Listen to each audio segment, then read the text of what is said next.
Halo semuanya, perkenalkan nama saya Febriani Leumara. Dan saya Luciana Mote. Di sini kami ingin membahas paper kami yang berjudul Korelasi antara Indeks Pembangunan Manusia, Investasi Modal, dan Perdagangan terhadap Struktur Produksi, Analisis Komparatif Afrika dan Eropa di tahun 2022. Yang pertama yaitu pendahuluan. Penelitian menganalisis hubungan IPM, pengeluaran pendidikan, perdagangan dan konsumsi dalam struktur produksi Afrika Eropa tahun 2022 menggunakan kurva konsen lingkungan. Studi menyelidiki dampak pertumbuhan ekonomi terhadap lingkungan dan peran IPM, modal, dan perdagangan di tengah perbedaan kedua benua. Melalui regresi dengan produksi sebagai variabel dependen, penelitian bertujuan memberikan rekomendasi kebijakan pembangunan berkelanjutan. Yang kedua yaitu tinjauan teori. Kami menggunakan literatur review dari Ahmad Hasan dan El-Sading Musa tahun 2022 yang menggunakan 54 negara Afrika di tahun 2000 sampai 2018 data panel World Bank. Dengan variabel Y, produksi, variabel X1, Human Development Index, variabel X2, pembentukan modal. Yang kedua, Maria Sontana dan Luis Rodriguez pada tahun 2019 menggunakan 32 negara Eropa di tahun 2005 sampai 2018 data panel World Bank. Dengan variabel Y, produksi nasional, X1, HDI, X3, pengeluaran pendidikan, dan seterusnya. Yang ketiga, metodologi penelitian.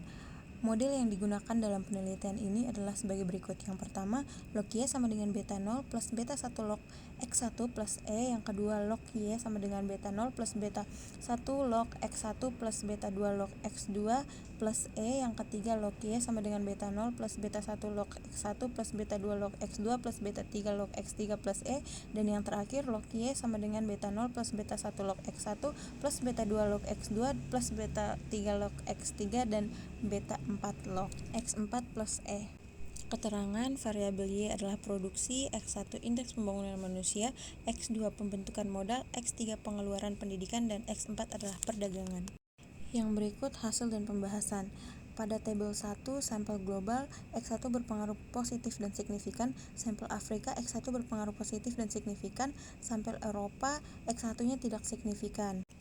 Untuk tabel 2, global X1 berpengaruh negatif signifikan, X1 kuadrat berpengaruh positif signifikan, sampel Afrika X1 dan X1 kuadrat tidak signifikan, sampel Eropa X1 dan X1 kuadrat tidak signifikan. Kesimpulannya, model regresi menunjukkan variasi antar sampel wilayah. Pada model linear, X1 berpengaruh signifikan untuk sampel global dan Afrika tetapi tidak untuk Eropa. Pada model non-linear, hubungan berbentuk U teridentifikasi pada sampel global namun tidak konsisten pada sampel Afrika dan Eropa. Perbedaan kontekstual antar wilayah perlu dipertimbangkan dalam analisis lebih lanjut. Untuk tabel 3, sampel global hubungan kuadratik signifikan antara X1 dan produksi dengan X2 kuadrat positif signifikan. Sampel Afrika tidak ada hubungan signifikan antara variabel utama dengan produksi. Sampel Eropa tidak ada hubungan signifikan antara variabel utama dengan produksi. Nilai variabel kontrol tidak menunjukkan pengaruh signifikan di ketiga wilayah. Standar error terendah di Afrika menunjukkan presisi estimasi yang lebih baik dibandingkan wilayah lainnya.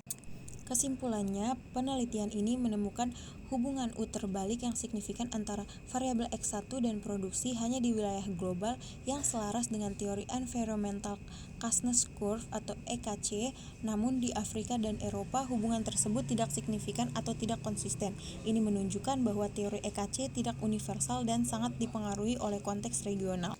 Untuk pengembangan kebijakan efektif diperlukan pendekatan berbeda di setiap wilayah. Global perlu fokus pada pengelolaan transisi kurva U terbalik, sementara Afrika dan Eropa membutuhkan model analisis yang lebih disesuaikan dengan konteks lokal. Sekian presentasi dari kami, terima kasih.